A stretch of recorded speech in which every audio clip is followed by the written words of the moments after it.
Wise Karni রহমতুল্লাহি আলাইহির মৃত্যুর পর জান্নাত থেকে কাফনের কাপড় কিভাবে এসেছিল, তাকে দাফন করার সময় কবরের মধ্যে যা ঘটেছিল তাতে সবাই হতভম্ব হয়ে গেছিল। প্রিয় দর্শক, জনৈক এক বুজুর্গ ব্যক্তি বলেন, আমরা একদা মক্কা ও মদিনায় সফরে যাওয়ার সিদ্ধান্ত নিই। সফরের উদ্দেশ্যে এক বিশাল কাফেলা নিয়ে বের হয়। আমাদের কাফেলায় প্রচুর লোক ছিল। এমন সময় এক লোক আমাদের সঙ্গী হয়। বাদামি গাত্রের লোকটাকে খুব অসুস্থ মনে হচ্ছিল। দেহে যেন রক্ত নেই বললেই চলে। পোশাক পরিচ্ছদ অতি সাধারণ মানের, জীর্ণশীর্ণ অবস্থা। বিভিন্ন রঙের কাপড়ের তালি দেওয়া পোশাক পরেছিল। এক হাতে একটি লাঠি এবং অন্য হাতে একটি থলে ছিল। লোকটাকে কোনো ভিখারির থেকে কম মনে হচ্ছিল না। বলা হয়ে থাকে এই লোকটিই ছিল ওয়াইস কর্নী রহমতুল্লাহি আলাইহি। তার এই জীর্ণশীর্ণ অবস্থা দেখে কাফেলার দলের লোকেরা ধারণা করল এই ব্যক্তিটি কোনো গোলাম হতে পারে, হয়তো সে স্বীয় মনিবের নিকট থেকে পালিয়ে এসেছে।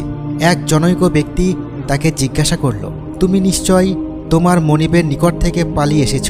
তিনি তার জবাবে বললেন, হ্যাঁ।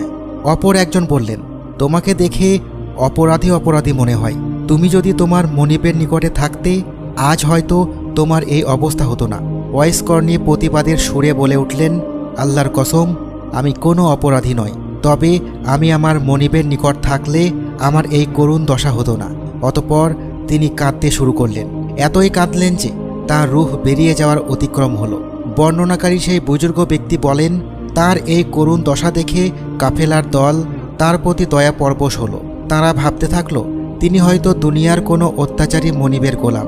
অথচ ওয়াইস কর্নী রহমতুল্লাহি আলাইহি তার মনিব বলতে একমাত্র আল্লাহ তাআলাকে বুঝিয়েছেন, যা তাদের বোধগম্য হলো না।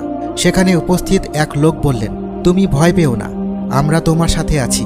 তুমি কোনো অন্যায় করে থাকলে মনিবের কাছে ক্ষমা চেয়ে ফিরে যাও। ওয়াইস কর্নী বললেন, আমি তো সম্পূর্ণভাবে তার দিকে ফিরে যেতে চাই। আমি একদম প্রস্তুত তার কাছে ফিরে যেতে। বর্ণনাকারী বলেন, ওয়াইস কর্নী রহমতুল্লাহি আলাইহি নবীজি সাল্লাল্লাহু আলাইহি ওয়াসাল্লামের রওজা মুবারক জিয়ারতের জন্য মদিনার উদ্দেশ্যে যাচ্ছিলেন। পথিমধ্যে কাফেলা দলের সঙ্গী হয়েছিল। পথ চলতে চলতে কাফেলার দল একটি মরুভূমিতে এসে পৌঁছায়। রাত্রি যাপনের জন্য সেখানেই তাঁবু স্থাপন করে। রাতে হঠাৎ প্রবল বর্ষণ শুরু হয়। সবাই নিজ নিজ তাঁবুতে আশ্রয় নেয়, কিন্তু ওয়াইস কর্নীর কোথাও জায়গা হয় না। সে নিজেও কারো কাছে আশ্রয় চায়নি। সে মনে করত, কেন কোনো মানুষের নিকট সাহায্য প্রার্থনা করব, যেখানে মুখাপেক্ষীদের আল্লাহর নিকট হতে সাহায্য আসে। তিনি প্রবল বৃষ্টিতে ভিজতে থাকে। বৃষ্টিতে ভেজার জন্য অতিরিক্ত ঠান্ডায় তার সেখানেই মৃত্যু